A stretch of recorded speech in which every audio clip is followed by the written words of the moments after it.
Hello বাবা। Hello মাম্মা। লক্ষ্মী সোনা কলিজা পাখি। মাম্মা কি করছো আজকে বলো তো? ওই যে মাম্মা আজকে মেহেদি করছে আর কি করছি? আর অনেক কিছু করছো, শপিং গেলা, তারপর জিনিস কিনলা। এই দেখো কেমন হচ্ছে। ঈদে কখনো মেহেদি দেওয়া হয় না, আজকে মেহেদি দিলাম।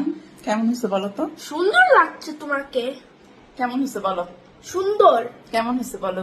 সুন্দর হইছে। কেমন হয়েছে বলো? সুন্দর। কেমন হয়েছে? আর কি বাবা হচ্ছি। দেখো তো কেমন হচ্ছে। সুন্দর।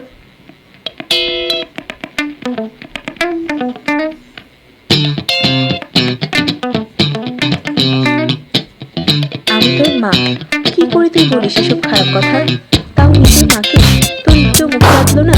নিজের জন্মদাত্রী মাকে এইভাবে চাইছিস, এই জন্য তো ডাক্তারি পড়াচ্ছি।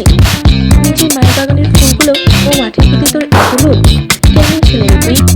আমি বললাম, এই জন্য তো আমি আগেই বলেছিলাম আমার প্রবলেম তুমি কোনোদিনও সমাধান করতে পারবে না। অনর্থক কথাগুলো শুনতে বের করলে তারপরে চিৎকার করে বলে, তোর মতো এরকম খারাপ ছেলে থাকার চেয়ে না থাকা অনেক ভালো। বেরিয়ে যা আমার চোখের সামনে থেকে, দূর হ বাজে ছেলে কোথাকার।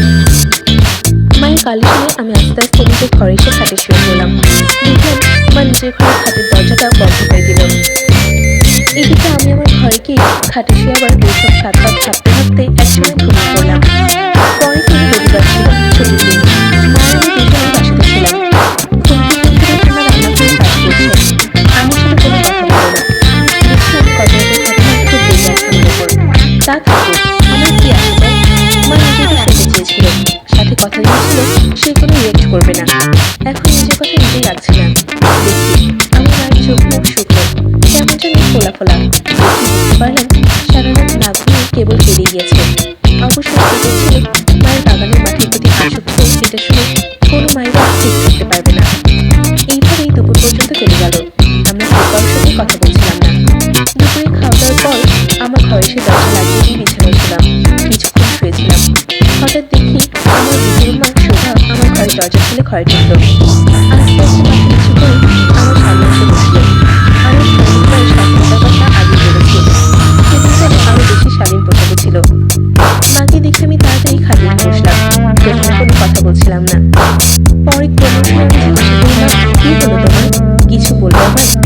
মা দেখে মাথা নিচু করে ফুটিয়ে কাঁদছে। চোখ দিয়ে জল পড়ছে অনবরত। কান্না থেকে যেন নিজেকে বুঝতে পারতে বললো, সত্যি করে গল্প বলে, তোর কাছে কি আর কোনো উপায় নেই? আসলে কি তুই চাস আমার বাগানে নাকি খেলতে? মানে কি মা, আমি তো গতকালই ডাক্তারকে বলেছি আমার এই বয়সে কোনো গল্প নেই, কখনো ছিল না।